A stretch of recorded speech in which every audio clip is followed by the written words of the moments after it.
very quick.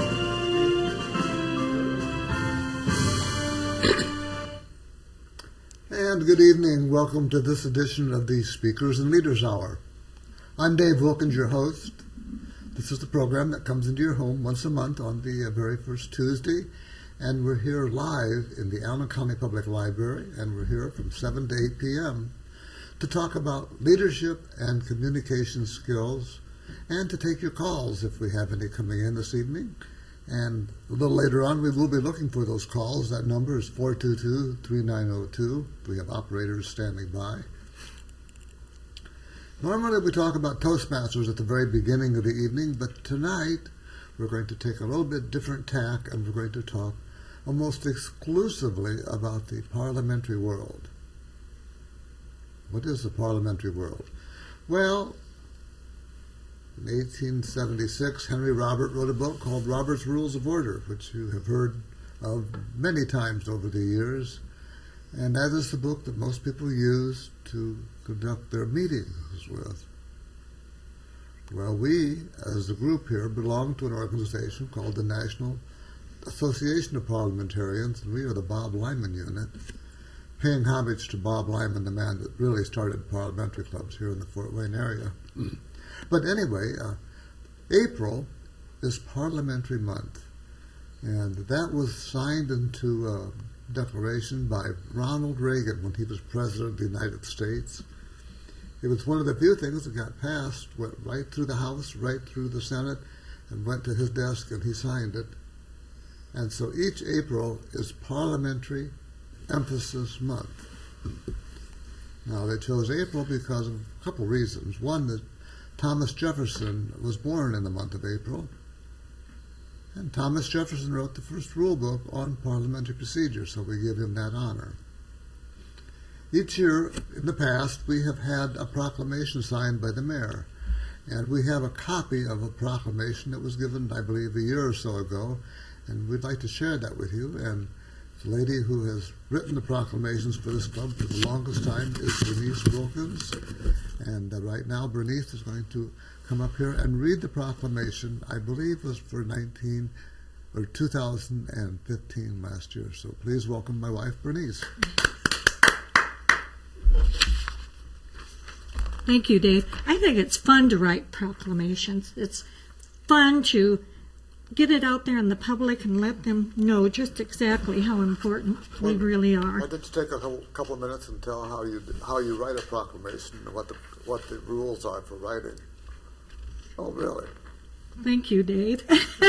When you write a proclamation generally has whereas statements.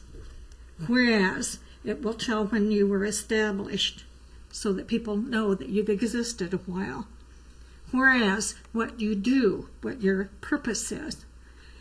Usually you will only have maybe 4 whereases. 1, 2, 3, 4, 5. I had 4 in this particular year, and I'll read it so that you can better understand what I'm talking about. The City of Fort Wayne, Office of the Mayor, Proclamation. And this actually goes to the mayor, and he has to approve it.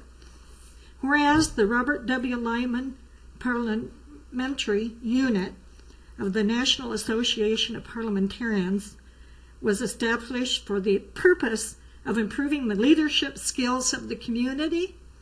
And whereas the National Association of Parliamentarians has helped thousands of people, and I would suppose it's more than that even, worldwide to attain this goal. And whereas Fort Wayne's Robert W. Lyman Unit, National Association of Parliamentarians, has recognized the need for knowledge and training in parliamentary procedure by offering advice and free instruction to the community at large. And whereas President Ronald Reagan proclaimed April, the month of Thomas Jefferson's birth, as Parliamentary Emphasis Month, acknowledging his work in parliamentary procedure. Now, therefore, the mayor of the city of Fort Wayne, Indiana, does hereby proclaim April as Parliamentary Emphasis Month in Fort Wayne. And I urge all residents to join me in expressing appreciation to the National Association of parliamentarians for its efforts in educating members of our community. So that is the particular proclamation for that year. I don't have one for this year, unfortunately, but I bet we've had one for the last 15 or 20 years. We've had a proclamation, but it's a very nice honor for a club to have. Okay.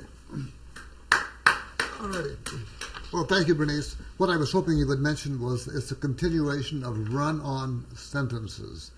You have statement, statement, statement. You never reach a conclusion until that final "now therefore I." You know, I've done it so many years that it's just automatic, and I don't even think about that. When you said that, my mind just went blank. Well, as a matter of fact, there's a section in Robert's Rules on how to write proclamations, how to write resolutions, which are actually written about the same way. And Right. it's a kind of an art form that is sadly lacking and not used too often. But Fort Wayne's mayors have always been real hopeful and real involved with our group, the National Association of Parliamentarians. Well, what does this Bob Lyman chapter do? We study Robert's Rules. Now, you've probably seen the copy of Robert's Rules. I'll just reach over here and grab one real quick. It's not like it's a little tiny book. It's kind of large. Little tiny print. And too. little tiny print, yeah. And I'd love to tell you I've read this book cover to cover, and I know everything in it. And if I said that, I'd be lying. It's more like a manual for, well, you know, if you're going to work on your car, you have Chilton's manual that takes care of every part of the car, how to take every nut and bolt off. Well, this is every nut and bolt. So rather than be a book to read, it's a reference book to find out how to accomplish what you want to do.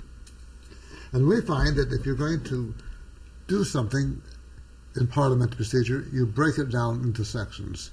There's a section on bylaws, there's a section on how to conduct meetings, there's a section on voting, some on agendas, other things of that sort. And so tonight, we're going to break 2 or 3 of those points down, and then we're going to share that information with you. And hopefully it will give you an idea for your organization how best to accomplish it. And we're going to start with the different methods of voting. And having said that, I'd like to call up here our club president, Mr. Tom Haller. Thank you, Mr. Wilkins. And hello out there to everybody in TV land. Voting is, I guess, very central to the democratic process. You want to be sure you do it right. You also want to be sure there's any particular reason to do a detailed vote.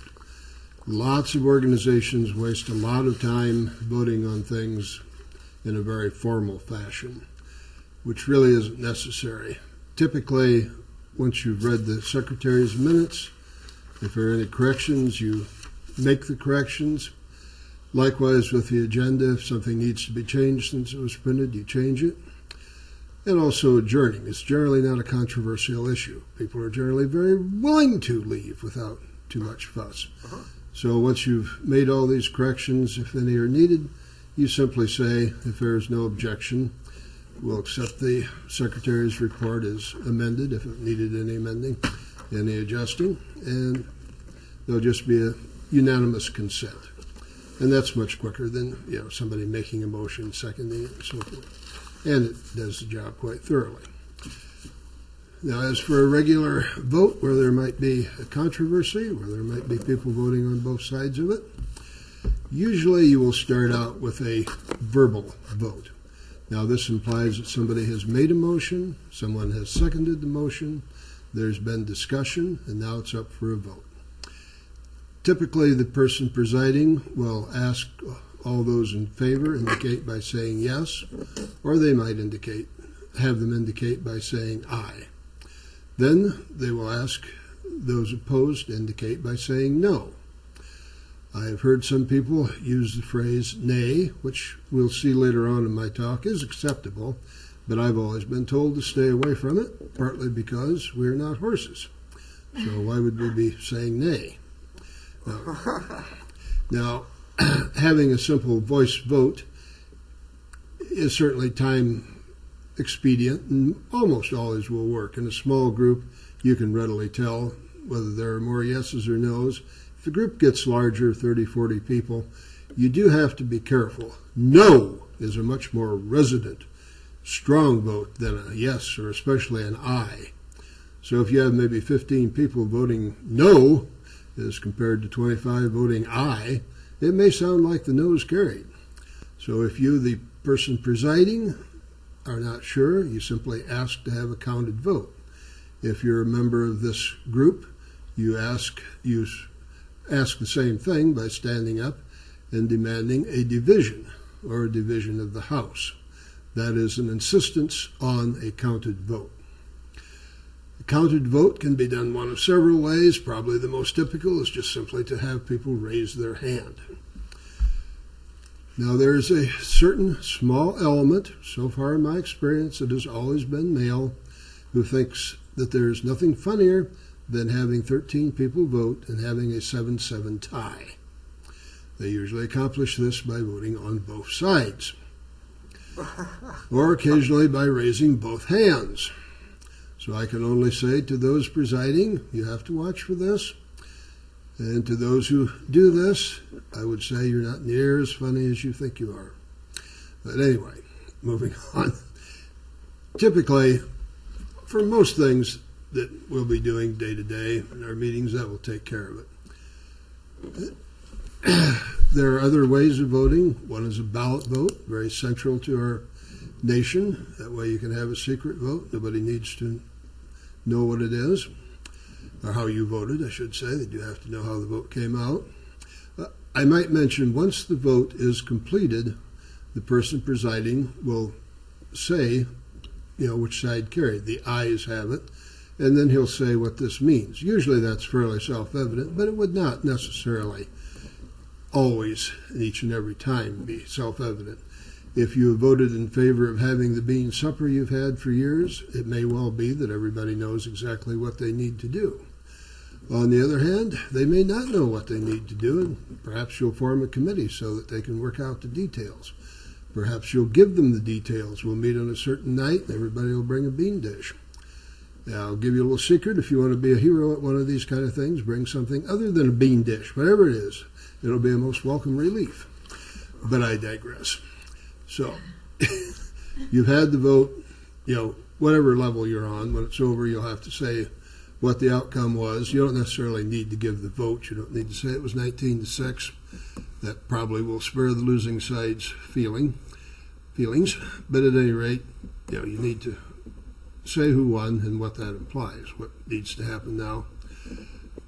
Another method of voting is a roll call vote.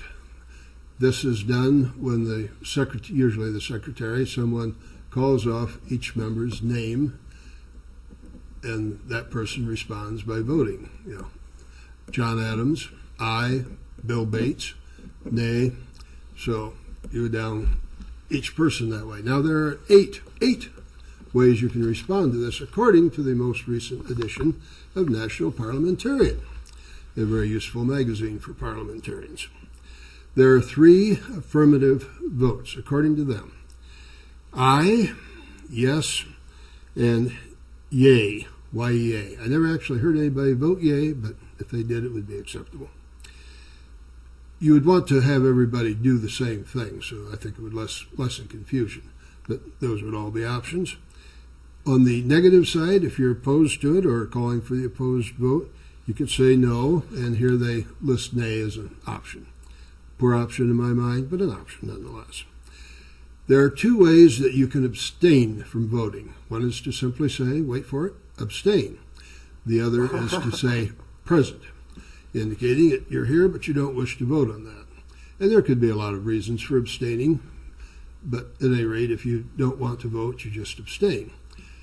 When you abstain, you don't count on either side. And if it's a majority, they don't have to get a majority sufficient to cover everybody who could have voted, just of those that voted. So you could have a situation where 5 people voted in favor of something, assuming a simple majority is needed. 4 people voted against it, and 20 people abstained. Now, it would be most unusual if I was in charge of that group, I would want to know what was wrong, what was going on, but nonetheless the motion would pass. Now, there's another thing which we were talking about ahead of time that we were not familiar with. You could pass. You say pass. I suspect a lot of times people say pass when they really want to abstain. But it has a very specific meaning. It means I'm not ready to vote yet, but I would like to vote. So take everybody else's vote and come back to me. We were advised beforehand that the city council uses this. I had personally never witnessed anybody using it, but it is the eighth way. It means you do want to vote, but you want to vote later on, not right now. So I think that if we are intending to be fair and follow these rules, we will have safe, well, hopefully safe. Some countries don't have safe meetings, but typically in this country we have safe meetings, and following parliamentary procedure will help assure that, and they will also be fair and efficient. Mr. Wilkins. Okay. Thank you, Tom. That was most informative. I had a call from a church group, and they were inquiring about a vote that was held. And I don't know the issue, but there were 6 people on the board, and 5 of them abstained, and 1 person voted for the motion. And it passed. Absolutely. Because decisions are made by those who are present and voting. Now, Robert says that what you want to do is you want to use the easiest, most efficient way of doing things. So your consent vote or your voice vote would be first, followed then with progressive steps that become more involved, more tedious, more time-consuming, to make sure in the final analysis that you have found out exactly what the majority of the people want to do. I read an article some time ago about this business of the ayes and noes, and how a few noes can sound louder than a bunch of ayes. Yeah, and you were mentioning that. I wish I could find that article that I had, but it was really very interesting, and I'm not sure exactly what you could do about it, except to possibly go to, as you pointed out, to some kind of a visual vote or a counted vote. So that was very interesting, Tom. You broke that down in a very, very fine manner. Okay. Now, another thing that we talk about in meetings that is rather important is how do we put a meeting together? What does it take to have a meeting? And Berniece is going to come up here and talk about agendas and what they are and what they're not. Please welcome Berniece with her discussion on agendas. Why, all that applause. Thank you, Tom and Dave. Applaud. Applaud, right. Let me get my glasses on here. Agendas. Why agendas? What's so important about an agenda? People don't like parliamentary procedure because they think they're going to be weighed down by all these rules. And Robert himself said that you can pick and choose the rules that apply to your group. You don't have to follow all those rules and memorize all those rules. But the one thing that you really should have, because it's so powerful, is an agenda. It is really a powerful piece of paper to keep your meeting running smoothly and on time. Very few meetings, I think, start and end when they're supposed to. They drag on, and it's not necessary. What is an agenda? If you were going on vacation, you're going to go from Fort Wayne to Florida, you'd dig out a map, wouldn't you? You'd want to map your route. Probably you have to be back to work by a certain time, so you want to find the fastest route, and yet the one with the best roads. And maybe, just maybe, you'd have enough time along the route to stop to see some of the scenic things along the way. And you'd put that all into your plans, and that's your map. Well, an agenda is your map. You have a starting point, the call to order, when the president is introduced. Maybe the meeting's going to run an hour. So you have an adjournment time. That's your destination. You start at 7, you want to end by 8 o'clock. 8 o'clock is your destination. Now you have stops along the way, things that you want to accomplish. And every person should have a copy of the agenda in their hands, because this will keep everybody on the same page. I have been to meetings where it was just chaotic. They didn't have an agenda. People were talking about different things. Nothing lined up in order. An agenda will keep things in order. Robert offers a suggestion for an agenda. You certainly don't have to have every item on the agenda that he has. Of course, you would have your call to order. So everybody becomes quiet. The president is introduced. He calls the meeting to order.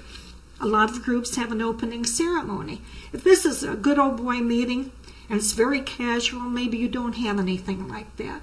But a lot of organizations will have, if not a prayer, maybe an inspirational thought, or even a joke, something kind of to liven the meeting up before they get into the serious business. In the opening ceremony, a lot of organizations, I noticed, and I was very glad to see this. Do we have a flag? We don't. Have the Pledge of Allegiance. That seems to be very important to Americans nowadays. They're thinking about that. Then, if you're lucky and you have some guests, you would be very polite to introduce your guests. You'll have that on your agenda. Why would you have these things written down there like that? You know what needs to be done. Do you know the order? What should come next? What should come next? After the introductions, then what? Adopt your agenda. You should have had time to look it over. If you want to insert any business in there, you should bring it up right at this point. Because once that agenda is voted upon and accepted, it's locked in. This is what you're going to do this evening, and that's what keeps your meeting from meandering off in all directions, because you agreed to address just these subjects. That will really shorten your time. Now, true enough, something might come up. Maybe, believe it or not, even something important might have slipped by. And all of a sudden, somebody thinks, oh my gosh, we were going to vote on this issue tonight. It's not that the agenda is cast in stone.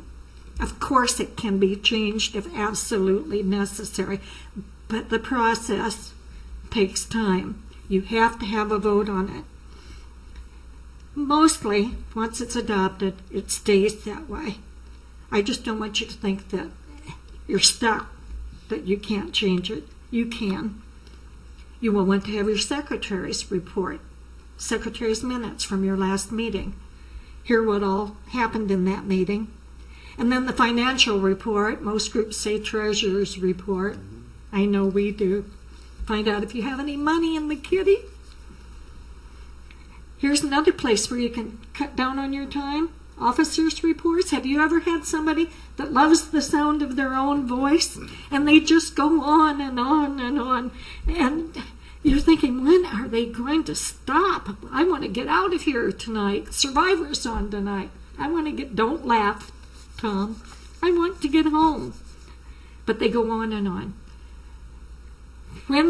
Before the agenda is adopted, when the agenda is printed, put time limits in there where it says officer reports in parentheses, put 2 to 3 minutes.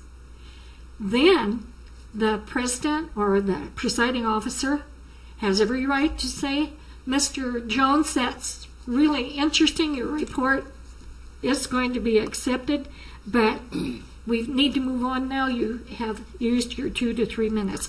Be kind. Don't more or less say, shut up, Mr. Jones. As the leader of the group, you should always be kind, always polite to your members, but get your point across. Be strong. Be a strong leader.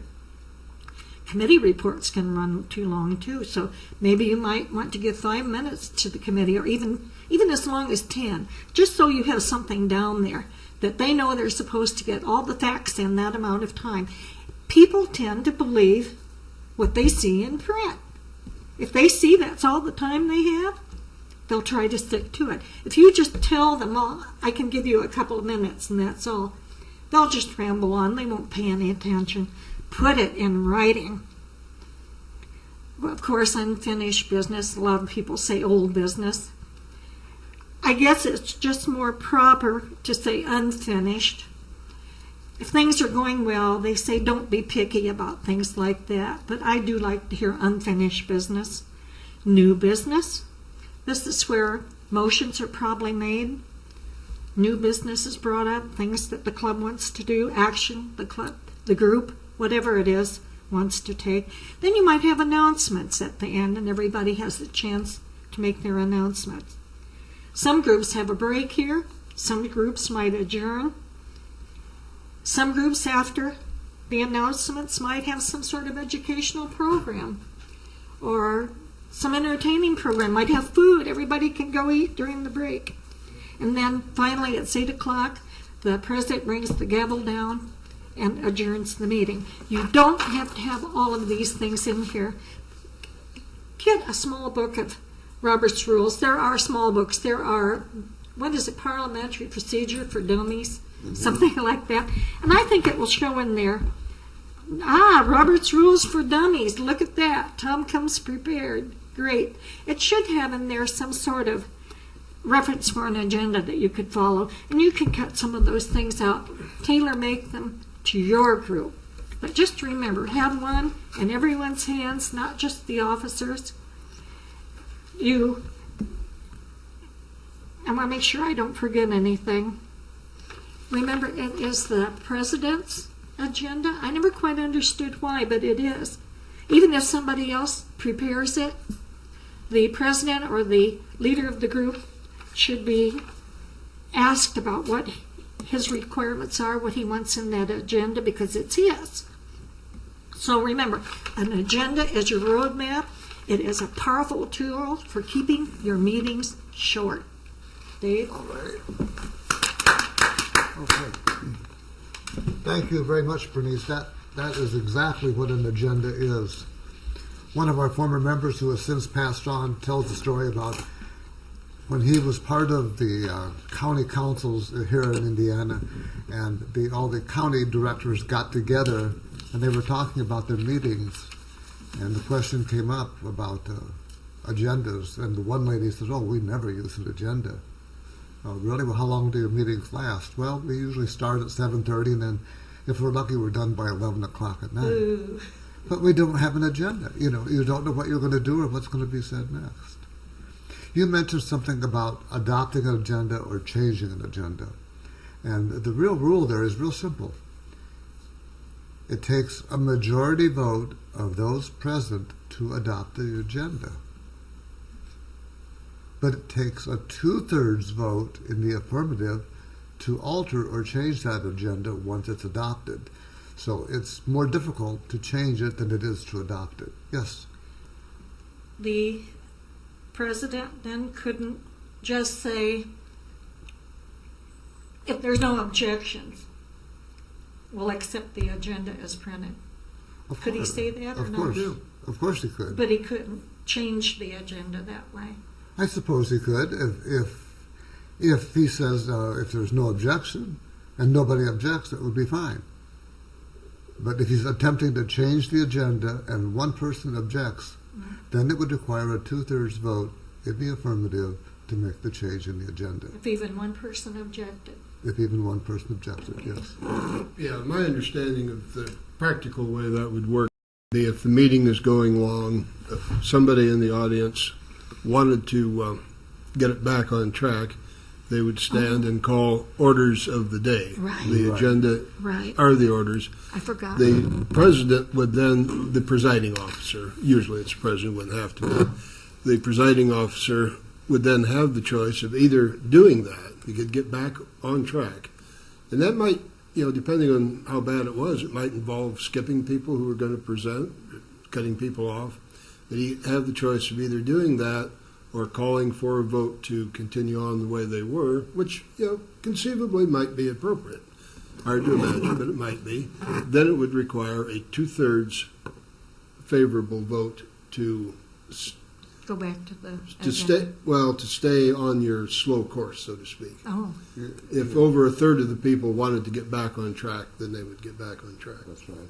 So, really, what you're doing with parliamentary procedure is you're using it to help the people come to a decision, and that's one of the only reasons to have a meeting. Is a group of people have come together, and they want to decide something, and however they're going to decide it is the steps that they take to come to a vote, to come to a decision. And we've heard about voting, we've heard about the agenda, and now what I'd like to talk about is the steps in a main motion. For ease of description, we're going to divide that into 6 basic steps. One or two of them are kind of just automatic and you should understand, but basically one person will stand up, recognize who they are. I'm Bill Smith, and I move that we have a bean dinner. That would be someone presenting a motion. Then in the audience, one or several people will call out second. Now, if you're the secretary, all you have to do is write down that it was moved and seconded. You don't have to record the name of the seconder. A horrible amount of time is wasted in meetings because, who seconded that? Did you get that name right, spelled right? It doesn't matter. If it's been seconded, to go on. So step 1 is the motion is presented. Step 2, the motion has been seconded. Step 3, the chair gets involved by saying and repeating, it has been moved and seconded that we, in this case, have a bean dinner. Then the chair goes on to step number 4, which is to call for discussion. A good chairman will turn to the maker of the motion and say, do you wish to speak in favor of your motion? Having heard him, he turns to someone else. Is there someone who wishes to speak against this motion? If not, then is there anybody else that has anything to say? Are you ready to vote? And that's the next step, of course. The chairman is continuously trying to bring it to a vote. If we're not hearing anything else new, let us move on to the vote. Well, we've already heard that before, so let us go back and go to the vote. So you've heard the people discussing whether we're going to have the dinner or not have the dinner. So we are now ready to vote, and then you must direct the vote. You say, all of those in favor of having the bean dinner will say aye, and all those opposed will say no. Then the chair, having heard the vote, announces the vote and the consequences. The ayes have it, there will be a bean dinner, it will be on such and such a date, da-da-da-da-da. Or the motion failed, the bean dinner is not, we will not have a bean dinner, is there other new business? And then finally, the next week, or the next monthly meeting, whenever it is, when the secretary reads back to what happens in this meeting, it will be part of the new business that they voted to have a bean dinner, and it will be written into the minutes, and it will be part of the permanent history of the club. Those are the steps in handling the main motion, and then there's a couple little finer details in there. Supposing someone has presented a motion which you adamantly disagree with, would you second that motion? And most people say, oh, no, I'm not going to second that. I don't know. But actually, you might second that motion so you can speak against it. In fact, the rule is you can say whatever you want about whatever motion that is on the floor, unless you are the one that proposed the motion. You cannot speak against your own motion. Those are just some of the rules that you need to follow. These are the rules that are found in Robert's Rules of Order, and those are the rules that we, yes? You could withdraw it if you... Yes, that's possible. That has happened. Someone has heard the discussion about their particular motion, and it has already been put before the group, so it no longer belongs to the maker of the motion. So the person who made the motion might wish to withdraw their motion. And how does that happen? The chair has to ask, if there is no objection, we will withdraw this motion. And if there's no objection, the motion is withdrawn. If even one person objects to withdrawing the motion, then you go immediately to the vote. All those in favor of having the bean dinner say aye, all those opposed say no, and then go on from there. So, a question has always come up in the past, if a motion is withdrawn, then does the seconder have to withdraw the second? And the answer is, of course, not. No, not at all.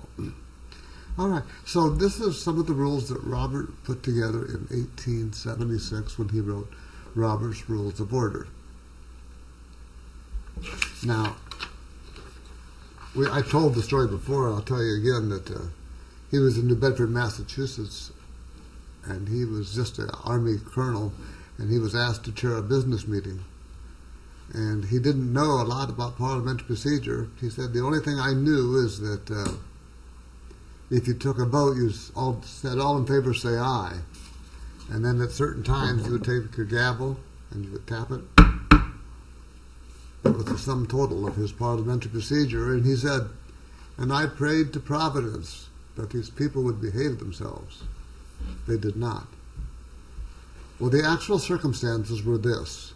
It was before the Civil War, and the city of New Bedford was deciding about putting fortifications around the perimeter of the city. And there were a couple different factions of groups.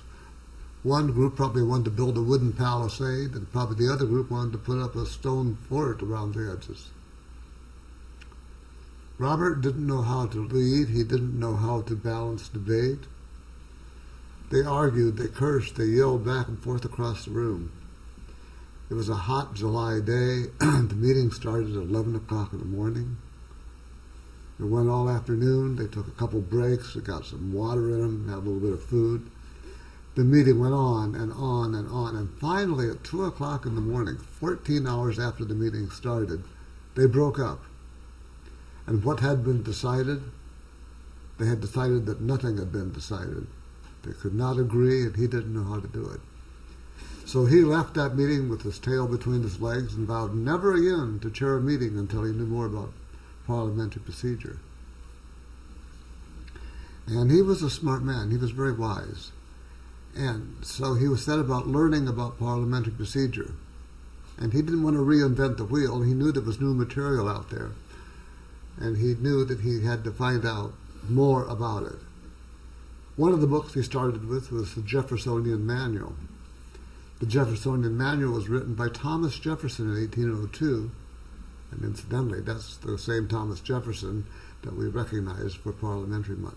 But in 1802, he wrote this book for how to conduct yourselves in the Senate and the House.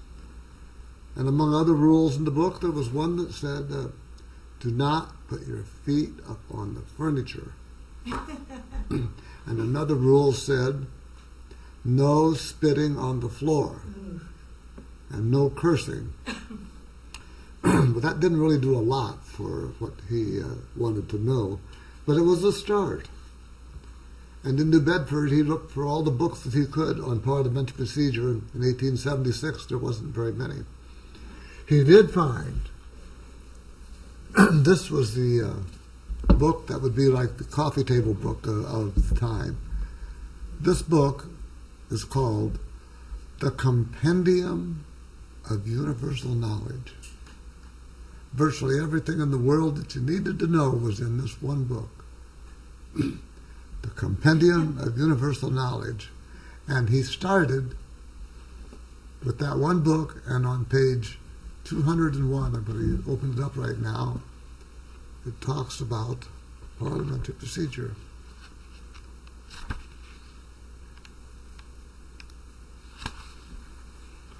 How to conduct a public meeting. No business can be conducted, nor can society assembly prosper unless there is decorum, self-restraint, and such respect as shown to the object of the meeting and to the persons assembled therein. There's also a couple charts. There's also the list of duties of officers, and there's like 34 different motions all listed here. That was what started him on his search for putting together a book that was comprehensive, complete, and the kind of book that could be used by any person to understand parliamentary procedure. So he started with this, and in 1876 he ended up with Robert's Rules of Order. Now, since that time, a lot of books have been written. A lot. There was one before his, and that was done by a man named Luther Cushing. Luther Cushing did not really develop his information in his book, so that if a group on this side of town used the Cushing manual and a group on the other side of town used the Cushing manual, they could perfectly logically come to completely different conclusions on how to do things. So the groups would spend more time arguing about how to do it than doing it.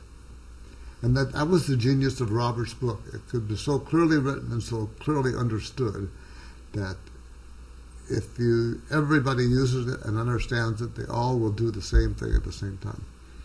Since that time, a lot of people have written a lot of books. This one is written by Eric Peabody. This book has the most amazing chart in it. I'll flip open to the chart here in just a moment. This is a book on public speaking, and it really is quite the book for learning the basics of like what's in Toastmasters. It's pretty cool. It really is. Here we go. Now, leave the camera right there for just a second. Don't move the camera. I want to show you something. Here is the chart that I have used for years and years and years. It is the most wonderful chart for understanding the precedence of motions.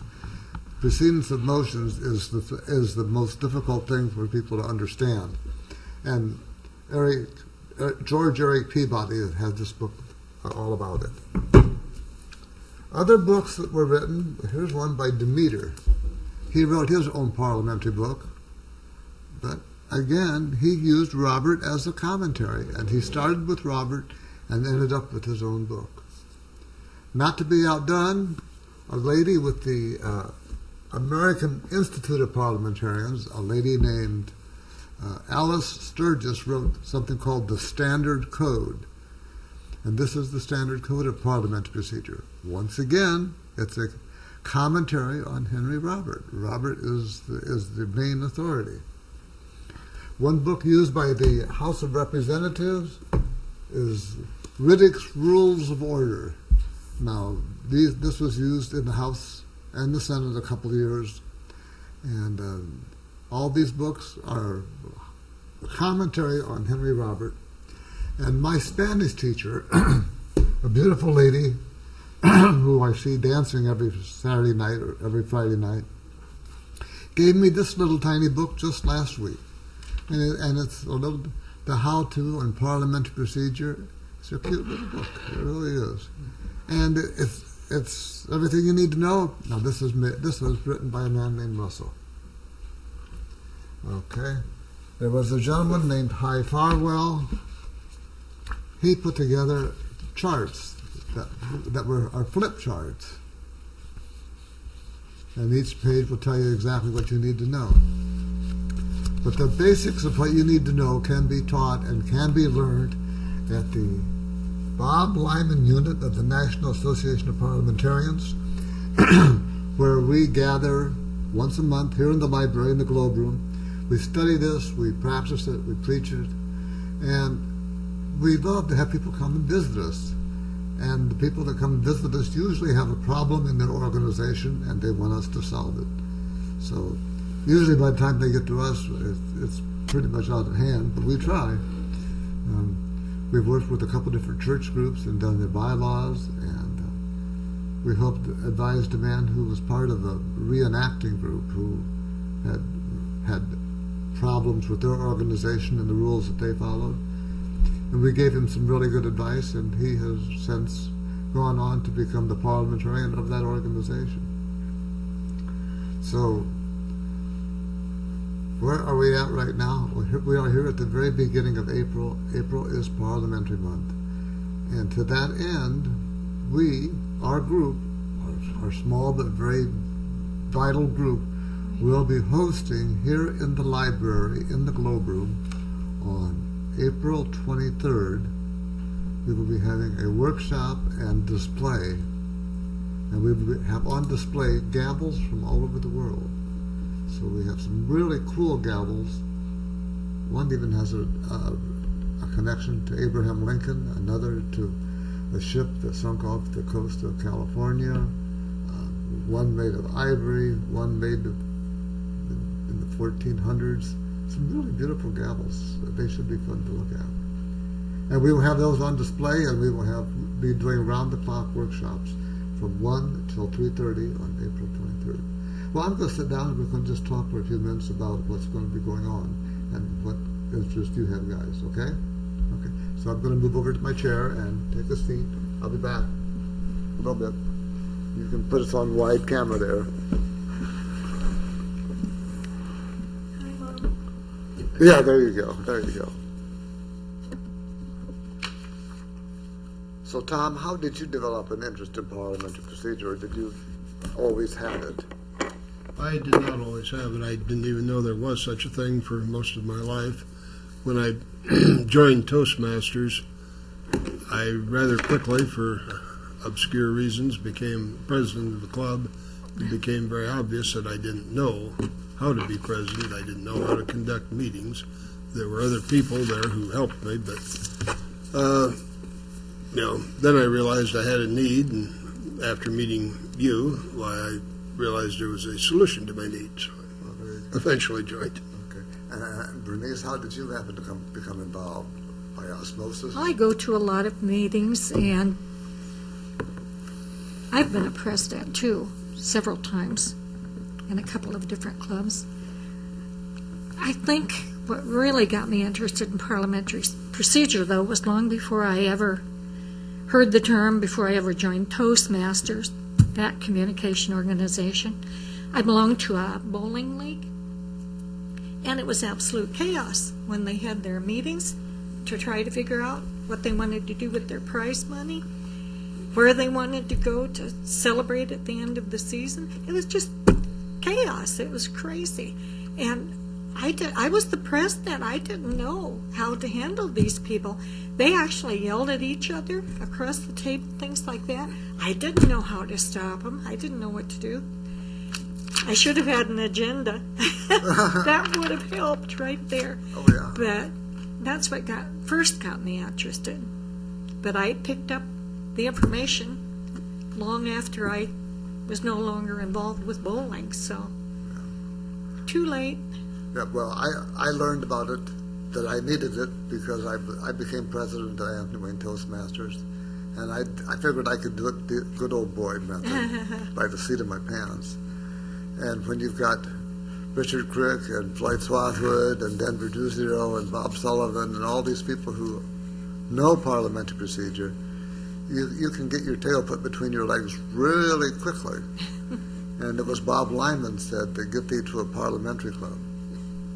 And so I did, and of course the rest is history. One thing that I noticed that has happened a lot is in groups, the motion will be on the floor, and they'll be discussing it, and somebody will say, I call the question. Well, that's an unusual thing to do, because when you call the question, you're saying, I don't care what anybody else says, I'm ready to vote now. So the chair has to find out if everybody is amenable to voting right now. And they do that by voting to stop debate, which has to be a 2/3 vote, which usually is a visual vote. So there's voting to stop debate, not on the issue. And here's what happens. The chairman says, all right, all those in favor of stopping debate, da-da-da-da-da. And then if the debate is stopped, then he says that we're going to go on and vote on the motion. Oh, no, we already voted on that. No. Yeah, I don't know how you can get that across to people, that when you call for the question or you stop the debate, you have actually prolonged the process rather than shortened it. And that's one of the things that really frustrates me about trying to do a good job with parliamentary procedure. Yes? Dave, I went to a meeting. This was really crazy. It was a quilting club, and they had a lot of money in their treasury that they were going to donate to a charity, and they talked and talked and talked about the subject, back and forth, back and forth, back and forth, till finally they came to a consensus. Then somebody made the motion. After they'd already discussed it, somebody stood up and made the motion. And I thought, oh, that's crazy. I didn't say anything because it worked for them, but I think it made the meeting longer. There was all this hullabaloo before someone actually made the motion. Yeah, yes, Tom. Oh, I was just going to say I had something which I thought was moderately amusing happen. I was the parliamentarian at some Toastmaster division level meeting, maybe a deck meeting, that somebody walked up to me and handed me a piece of paper with the question on it, can we call the question? I knew when they handed that to me, absolutely they could not. I shook my head no and mouthed the word no, and that's all that ever came of it. I could not, for the life of me, have defended that. I knew correctly that they couldn't call a motion. I could not, for anything, think, Why couldn't they call? why couldn't they call the question? Finally, sometime later, quite a bit later in the meeting, it dawned on me there was no motion on the floor. Well, The person was just being a bit long-winded. okay. There was really no motion to call. Okay. Then I'm easily entertained. So. Well, no. I think things like that happen to us all the time. Have you served as a parliamentarian for a group at all, Berniece? I'm trying to think. I don't know if I have or not. Okay. I don't know. I know we're down to the last 3 minutes, so if each of you want to take a few seconds and talk about the group and what's going on and what you'd like to see happen. Oh, And we'll start with you, Berniece. I'm looking forward to the workshops. If anybody out there is having problems with their meetings for Parliamentary Month here in the library, we'll be doing some workshops, and it really would be valuable for you. If you belong to an organization and you're having problems, come down, take part in our workshops and see what it's all about. It won't cost you anything, and you'll receive valuable information. Okay. And I just found out we're down to less than a minute. I want to say thanks to Dennis Osborne for being here, also Jim Mount, as well as Otto Boucher, the Allen County Public Library, Access Fort Wayne, and of course all you folks out there, and Tom, you and Bernice for coming tonight. Thank you for being here. We'll see you at the April 23rd display there in the Globe Room. We'll have the gavels and we'll have a workshop. And at our unit meeting, too. And that'll be our unit meeting that night, too. So, anyway, thank you one and all for being here tonight and being a part of this group. And until next month, may all your meetings be fair and efficient. And until then, God bless. Good night.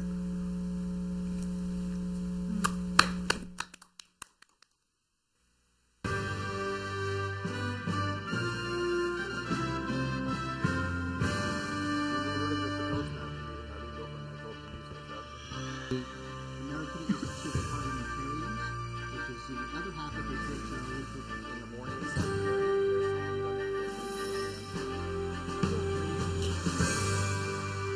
Very clean.